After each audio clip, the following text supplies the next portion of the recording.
एक professor class ले रहे थे। क्लास के सभी छात्र बड़ी ही रुचि से उनके लेक्चर को सुन रहे थे। उनके पूछे गए सवालों के जवाब दे रहे थे। लेकिन उन छात्रों के बीच कक्षा में एक छात्र ऐसा भी था जो चुपचाप और गुमसुम बैठा हुआ था। प्रोफेसर ने पहले ही दिन उस छात्र को नोटिस कर लिया, लेकिन कुछ नहीं बोले। लेकिन जब 4-5 दिन तक ऐसा ही चला, तो उन्होंने उस छात्र को क्लास के बाद अपने केबिन में बुलवाया और पूछा, तुम हर समय उदास रहते हो, क्लास में अकेले और चुपचाप बैठे रहते हो, लेक्चर पर भी ध्यान नहीं देते, क्या बात है? कुछ परेशानी है क्या?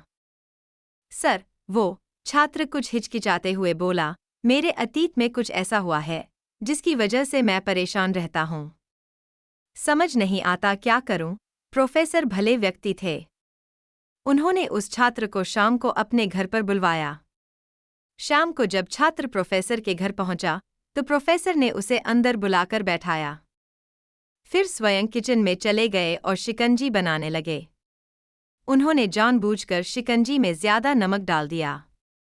फिर किचन से बाहर आकर शिकंजी का गिलास छात्र को देकर कहा, ये लो, शिकंजी पियो।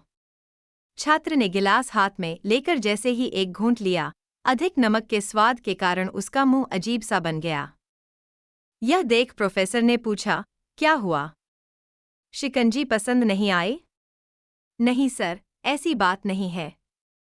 बस शिकंजी में नमक थोड़ा ज्यादा है। छात्र बोला। अरे, अब तो ये बेकार हो गया।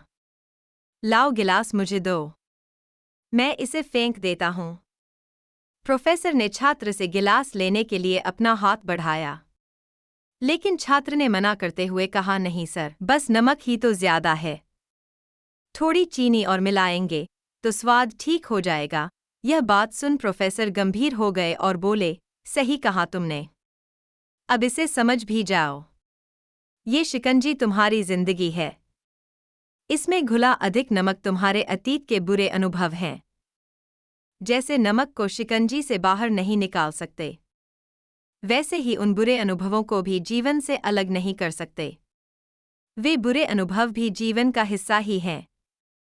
लेकिन जिस तरह हम चीनी घोलकर शिकंजी का स्वाद बदल सकते हैं, वैसे ही बुरे अनुभवों को भूलने के लिए जीवन में मिठास तो घोलनी पड़ेगी ना। इसलिए मैं चाहता हूं कि तुम अब अपने जीवन में मिठास घोलो। प्रोफेसर की बात छात्र समझ गया और उसने निश्चय किया कि अब वह बीती बातों से परेशान नहीं होगा। सीख: जीवन में अक्सर हम अतीत की बुरी यादों और अनुभवों को याद कर दुखी होते रहते हैं। इस तरह हम अपने वर्तमान पर ध्यान नहीं दे पाते और कहीं न कहीं अपना भविष्य बिगाड़ लेते हैं। जो हो चुका उसे सुधारा नहीं जा सकता, लेकिन कम से कम उसे भुलाया तो जा सकता है, और उन्हें भुलाने के लिए नई मीठी यादें हमें आज बनानी होंगी। जीवन में मीठे और खुशनुमा लम्हों को लाइए, तभी तो जीवन में मिठास आएगी।